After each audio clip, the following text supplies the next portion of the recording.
I'm Debbie Statler, Editor-in-Chief of Provider Magazine, and today I'm here with Nora O'Brien, Executive Director of Willow Towers Assisted Living and Willow Gardens Memory Care, part of the United Hebrew of New Rochelle campus. Thanks for being with us. Thank you so much.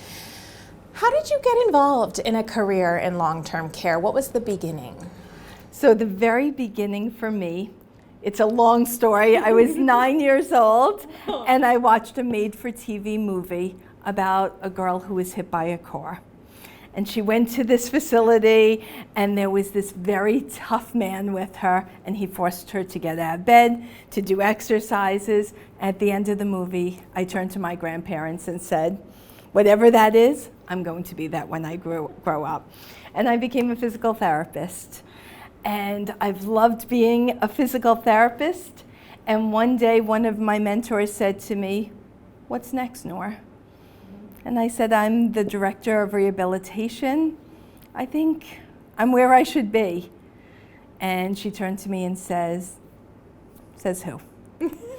So a short time later, the executive director of our assisted living resigned, and the CEO and president asked me if I would like to be there. And it was a big change. For me, I wasn't every day a physical therapist anymore. I was learning a whole new set of regulations, and it has been so exciting. Sometimes those little nudges are good for us to move us along to the next level. That's right, that's right.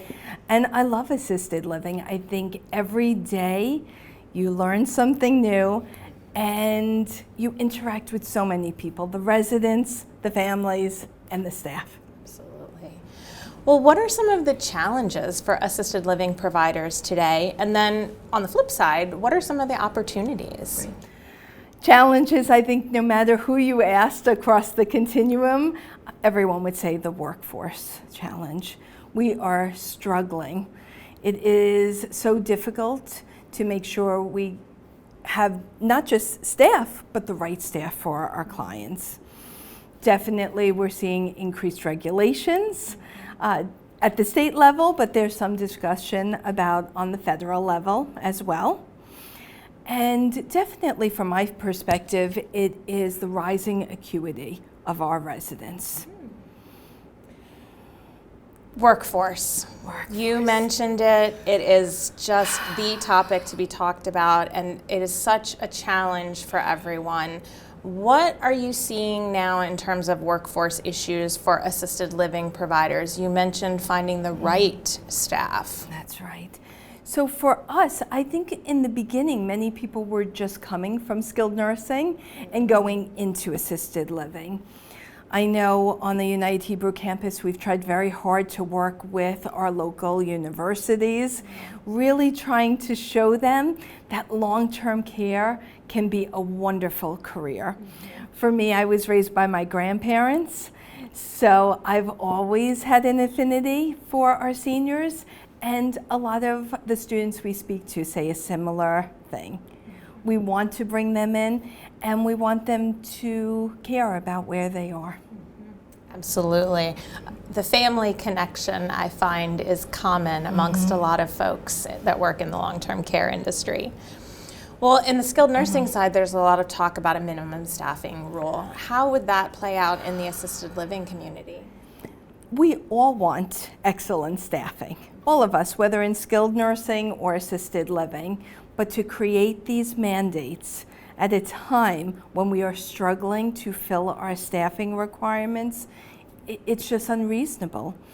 Many of us who have never used an agency person before during COVID had no choice but to use state agency staff.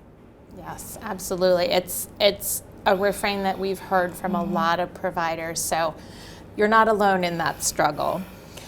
Well, looking on the more positive side, employee retention, what are some ways that providers can celebrate employees, embrace, engage employees? National Assisted Living Week comes up in September. Yes, and we love National Assisted Living Week.